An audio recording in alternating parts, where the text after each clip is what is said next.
कौल साहब। हाँ बिल्कुल, आप बिल्कुल सही बोल रहे हैं। देखिए, India has always plays a bigger brothers role. और मेरे खुद के रिलेटिव्स थे जो 71 डिस्टेंट रिलेटिव जो 71 वॉर में सर्व कर चुके हैं। हमारे कुछ फैमिली रिलेटिव्स थे जिन्होंने रॉ को फॉर्म किया। जनरल साहब यहाँ बैठे हैं, they are relatives for us. So बहुत इंटरवेंशन था बांग्लादेश में, भारत के हार्ड अर्नड मनी उसमें गया। लोगों ने अपना ब्लड एंड स्वेट सेक्रीफाइस किया। कुर्बानियां। उसके बावजूद भी बिल्कुल। ये समझ से मेरी परे है कि क्यों हमारी कम्युनिटी के लोगों को एक तरीके का बफर गवर्नमेंट ने सिस्टमेटिकली नहीं दिया। दैट्स पॉइंट वन, वहां की गवर्नमेंट ने। पॉइंट टू, क्यों सरकारों ने 80s 90s 70s 71 वॉर में जो शिमला एग्रीमेंट हुआ, जिसको आप बार बार चिकन नेक बोलते हैं, क्या हाँ हम वो टेरिटरी को एक्सपैंड कर सकते थे? कुछ बिल्कुल, टेरिटरी ले सकते थे ये तो हमारी बहुत बड़ा प्रश्न जियोपॉलिटिकल आपने उठा स्ट्रेटेजी के दिया।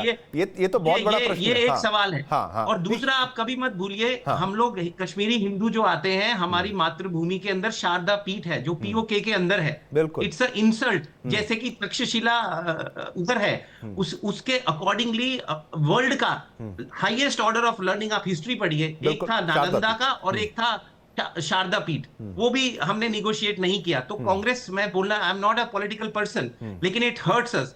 Coming to the question as of today, जो आप बात कर रहे हैं, आपके पैनलिस्ट ने बिल्कुल सही बोला। वो 4.5 नंबर ऑफिशियल नंबर है। 4.5 लाख लोग जो गारमेंट इंडस्ट्री में ऑफिशियल है, मतलब जिसका आप पे चेक देते हैं, अनऑफिशियली 2 लाख और लोग एंटिसिपेटेड हैं। इनडायरेक्टली जाइए तो 15 लाख का नंबर आता है जो इनडायरेक्टली कनेक्टेड है बिल्कुल फील्ड के साथ। Number one. बिल्कुल। बांग्लादेश की नंबर्स पे बात करें तो इकोनॉमी 481 बिलियन है। बांग्लादेश, आप जान के हैरान होंगे, जनवरी फरवरी के अंदर बांग्लादेश के export to US have increased by 23.8%। अगर फाइनेंशियली बात करें तो 1.5 बिलियन जो गारमेंट्स है, 85% जो बांग्लादेश की, आप देखिए, रेडीमेड गारमेंट्स एक्सपोर्ट करता है, उसके एक्सपोर्ट्स का 85 कंपोनेंट वो है, और 13% जो आपने बोला उसकी जीडीपी का है। बिल्कुल। लेकिन ये जान के हैरानी होगी, जो बांग्लादेश की इस टाइम ऑक्सीजन की लाइन है, वो है इंक्रीज्ड एक्सपोर्ट्स जो चाइना से स्टील हो। आज भी चाइना नंबर 1 है स्टील होके, बांग्लादेश, वियतनाम, म्यांमार, इन कंट्रीज को जा रहा है। लेकिन आपने ये शायद नोट नहीं किया, तुलसी गबार्ड ने भी ये क्लियरली बोला, एथनिक क्लेंजिंग जो हिंदुओं के साथ बांग्लादेश में हो रहा है, उनका स्टेटमेंट है ऑन रिकॉर्ड। ट्रंप, मैं खुद इन्वॉल्व था campaign, I don't want to go in detail, लेकिन एक पॉइंट ये भी था कि जो अमेरिका में हिंदूज रहते हैं उनको कैसे ट्रंप अपील करेंगे, यानी जेन्युइनली मेंट इट, ऐसा नहीं है एक बात कर रहे थे। उन्होंने बोला जो कम्युनल हार्मनी को बांग्लादेश में ब्रेक किया, ये आप रिसर्च करिएगा, उनके बिल्कुल बिल्कुल। स्पीचेस में है हाँ कि उसको रोकना चाहिए। और उन्होंने प्रेसिडेंट बनने के बाद क्लियरली आप ही के मीडिया के सामने बोला और कि कम से मोदी कम विल कम से कम बोला तो, कम से कम बोला तो वो बोला, शुरुआत और ये है। भी बोला और कि धीरज, मैं मोदी आपका विल, दुख, समझ सकता हूं किस तरीके से कश्मीरी पंडितों हाँ, के साथ एक जो बात और हुआ बोली उन्होंने, वो आप हाँ बिल्कुल, आप बोलिए बोलिए, आप जो कंप्लीट बहुत करिए। बड़ा पॉइंट है, एक हाँ 10 सेकंड दीजिए मुझे। हाँ उन्होंने बोला, क्योंकि मोदी जी जैसा लीडर आजकल की, not because I am a supporter, it's honestly truth, ऐसा लीडर मिलना भारत की एक सौभाग्य है। उन्होंने क्लियरली बोला कि Modi ji will deal with Bangladesh problem. लेकिन बांग्लादेश जो कर रहा है इस टाइम, इतनी बड़ी अपने पैर पे कुल्हाड़ी मार रहा है by breaking the ties with India, financially speaking, तब उस तब कंट्री का पूरा इकोनॉमिकल बैकबोन ब्रेक हो सकता है अगर इंडिया फ्री पोर्ट्स ना दे, तभी तो मैंने कहा एक्सपोर्ट्स के लिए शुरुआत ना दे। में, तभी तो धीरज मैंने शुरुआत ही इस तरीके से की गई, भाई मूर्खों से भरी दुनिया और एक मूर्ख दूसरे मूर्ख से एग्जैक्टली। ज्यादा खुद को बड़ा मूर्ख साबित करने में लगा होता है, लेकिन अंत में मूर्ख को समझाने भी जाओगे तो वो बहुत बड़ी मूर्खता हो जाएगी। इसलिए इसको और तरीके से टैकल किया जाना चाहिए। मैथिल साहब, आप भी हमारे साथ हैं, थोड़ा विलंब से आप जुड़े, इसलिए आपका फिर से स्वागत है। लेकिन मैथिल साहब, एक मुद्दा ये है इसमें, एक तो उनकी इकोनॉमी खराब हो रही है। मैं वही कहता हूं ना, आप सांप पालोगे कि भाई सोचोगे दुश्मन को डसेगा तो कभी ना कभी आपके परिवार को भी वो सांप काट सकता है, तो वो बांग्लादेश के साथ हुआ है। अब मोहम्मद यूनुस वहां की जनता को अपना परिवार मानते हैं नहीं मानते हैं वो आप ज्यादा बेहतर बताएंगे, लेकिन अब वहां पर बहुत कुछ हो रहा है। इंडियन यान को बैन करना, साथ ही साथ जो वहां पर एथनिक क्लेंजिंग हुई है, जो हिंदुओं का नरसंहार जिस तरीके से कह सकते हैं, अभी एक हिंदू लीडर को मार दिया गया, वो एक बात। और साथ ही साथ वहां पर एक डैम बनाने की भी खबर आ रही है कि भाई त्रिपुरा के बिल्कुल नजदीक वो एक डैम बनाने की बात कर रहे हैं, जो कि आपके पूरे जो नोमैन्स लैंड होता है उसका वायलेशन वहां पर कर लिया गया। चाहता क्या है बांग्लादेश, और भारत सरकार क्या करेगी इसमें? जिस तरीके से वो चिकन नेक जिसको हम टाइगर्स नेक कहते हैं, क्या उसको एक्सपैंड वाकई नहीं कर देना चाहिए? कब तक हम डिफेंसिव खेलेंगे? अगर किसी दिन वो एकदम आके बैठ गए हमारे सर पर, तब हम वहां पर आक्रमण करने की स्थिति में आएंगे, या अभी से हमें कुछ कर देना चाहिए? धन्यवाद शिवम जी। पहले तो आपको और पूरे देश को भारत माता की जय, वंदे भारत माता की मातरम। जय। जय वंदे मातरम। और हमारे संग सलाउद्दीन जी भी हैं, बांग्लादेश के प्रतिष्ठित पत्रकार हैं, मैं इनका भी स्वागत करता हूं भारत के। और देखिए, जिस प्रकार से मेजर साहब ने भी कहा और डॉक्टर धीरज कौल ने कहा, बहुत सारे विषयों पे इन्होंने प्रकाश डाला। देखिए, मैं एक पॉलिटिकल लाइन ये लेना चाहता हूँ कि भारत के पास में बहुत सारे विकल्प हैं।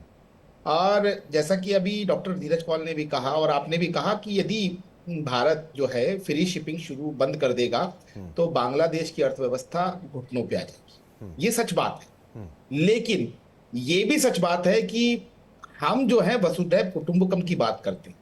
और कभी भी आज तक भारत ने ये नहीं सोचा था सपने में भी कि जिस बांग्लादेश को बनाने में भारत के सैनिकों ने अपनी शहादतें दी हों, हमने खून बहाया हो, जहां पर कि पाकिस्तान ने न जाने कितनी मां बहन बेटियों के संग सामूहिक बलात्कार किए थे, न जाने कितने हजार लोगों की हत्याएं की थी, मैं ये कहूं कि बिल्कुल निर्दोष लोगों की, असहाय लोगों की। ऐसी भयावह स्थिति के बाद भारत ने उनको निकाला, भारत ने उनको छत दी। उसके बाद आज वो खुद भारत को काटने को दौड़ रहे हैं। जिनको हमने टुकड़े डाले, जिनको हमने टुकड़ों पे पाला, हमारे टुकड़ों पे वो पले, सॉइटू से ये शब्द मैं आज प्रयोग कर रहा हूं। कारण क्या है, मैं सबका सम्मान करता हूं, लेकिन जिस प्रकार की एथनिक क्लींजिंग, जिस प्रकार का सामूहिक नरसंहार हिंदू समाज का आज हुआ बांग्लादेश में, उससे हमारी आंखों में खून के आंसू हैं। और ये भी मैं आपको बता देना चाहता हूं कि भारत सरकार जो है पूरी तरह से तैयार है। हमारी सेनाएं जो हैं वो 24/7 तैयार हैं हर स्थिति से निपटने के लिए। और देखिए, यहाँ पे जनरल साहब भी बैठे हैं, सिवाज साहब। सेना की या सरकार की रणनीतियां कभी भी टीवी चैनलों पे तय नहीं होती, ये फैक्ट है। मोदी जी क्या कर रहे हैं, क्या नहीं कर रहे हैं, उनको हर तरह की जो स्थिति है उसका पूरी तरह से ज्ञान है। जिस प्रकार से तहव्वुर राणा 10 दिन पहले तक पता नहीं था कि वो हिंदुस्तान आएगा कि नहीं आएगा, वो भारत में आज है, जेल में रोटी खा रहा है। मेहुल चौकसी, किसी को नहीं पता था कैसे बेल्जियम में बेल्जियम के राजा से माननीय प्रधानमंत्री जी ने बात की और उसको वहां से हिंदुस्तान रिपोर्ट किया जा रहा है। तो किसी दिन भारतीय सेनाएं हमारी टाइगर नेक को क्रॉस करते हुए घुस जाएंगी, जो चिटगांव का एरिया है, जो हिंदू एरिया कहलाया जाता है, कब्जा कर लिया जाएगा। कोई बहुत बड़ी बात नहीं है और किसी में दम भी नहीं है कि हमारे को आंख भी दिखा दे। बांग्लादेश में तो खासकर स्थिति इनकी बहुत बदतर है। लेकिन मैं एक बात पे आपका प्रकाश डालना चाहता हूं। हमारे यहाँ एक काव्य, बहुत बड़े कवि हुए थे जिन्होंने महाकाव्य भी लिखा था, कालिदास। कालिदास जो थे वो कालिदास कैसे बने? कालिदास बनने से पहले वो महामूर्ख कालिदास थे। वो जिस गुद्दे पे बैठे थे उसी गुद्दे को काट रहे थे और वहां से निकलते हुए एक विद्वान ने बोला, अरे तू पागल है क्या, तू जिस गुद्दे पे बैठा है तू उसी को काट रहा है। तो आज मजे की बात यह है कि जिस भारत के कंधे पे बैठ के बांग्लादेश जो है, बांग्लादेश बना एक भूखे नंगे देश से, आज वो कपड़े पहनने वाला बना, आज वो एक्सपोर्टर बन गया। जिस देश के अंदर 95% यान, 30 सिंगल जो यान है वो हमारे देश से ही निर्यात होता है और उसका जो प्राइस है अकॉर्डिंगली टू अदर कंट्रीज वो 15 to 20 और 25% तक कम है।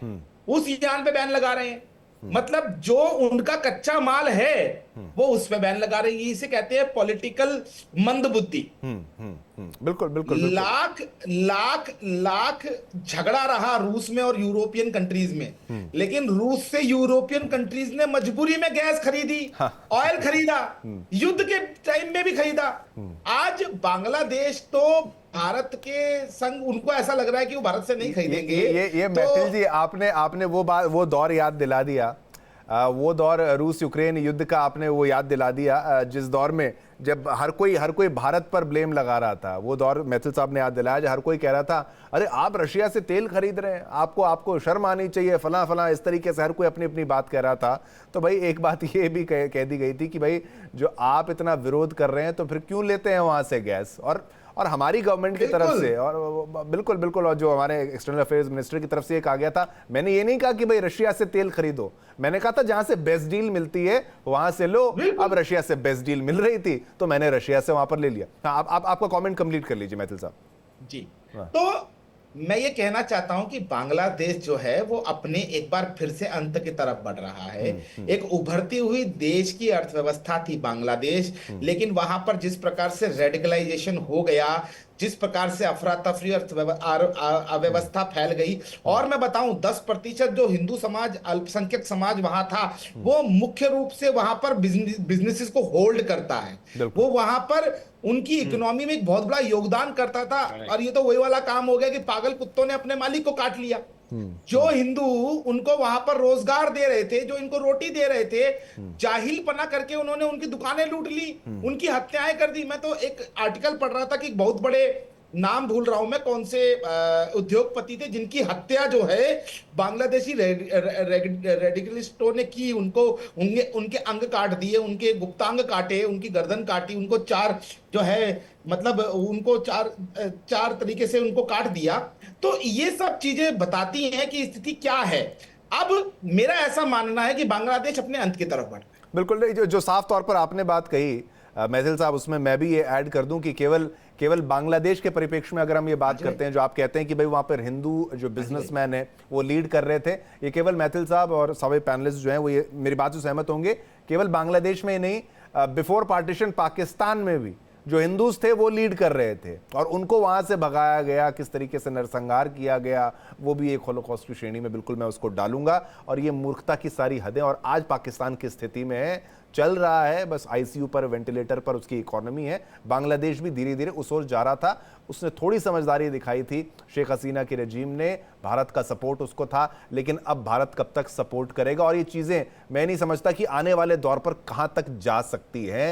ये एक बहुत बड़ा विषय है सिवात साहब, क्योंकि एक प्रश्न सिक्योरिटी का है। इस्लामिक स्टेट की इन्वॉल्वमेंट बढ़ गई है वहां पर, आईएसआई की बात तो है ही, लेकिन इस्लामिक स्टेट की इन्वॉल्वमेंट बढ़ गई है। और भारत के बिल्कुल करीब जो डैम बनाने की बात जो है, एम्बैंकमेंट बनाने की बात जो सामने आ रही है त्रिपुरा में, उस त्रिपुरा के बिल्कुल करीब, तो वहां पर उसका विरोध जताया जा रहा है। लेकिन अब क्या मिलिटरीली एग्रेसिव होके बांग्लादेश अगर दिखाता है तो कहीं ना कहीं से उसको बैकिंग है, और अगर है वहां से इतना दिखाया जाता है, क्रॉस बॉर्डर हम जिस तरीके से वहां से इलीगल माइग्रेंट्स आते हैं, वो तमाम मुद्दे, अब फौज कैसे डील करेगी? क्या केवल बीएसएफ तक मामला छोड़ दिया जाएगा, या फिर इसको सरकारों के लेवल पर या और किसी लेवल पर थोड़ा सा प्रोएक्टिव होना पड़ेगा? हम केवल दूर से बैठ के ये नहीं कह सकते कि हिंदुओं की फिक्र करो, बचाओ, जब हमें पता है वहां पर क्या होने वाला है।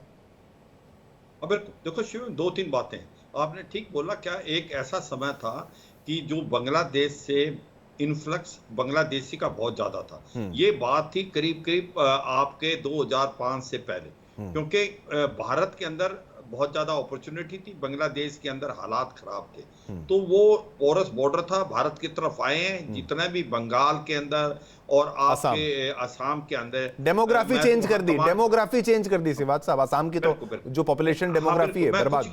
इसमें चेंज बताना चाहता हूं, वो काफी हद यहाँ पर आए हैं, और आपको पता है कि इसकी काउंट भी नहीं कर सकते, 5 करोड़ के करीब तो 100%।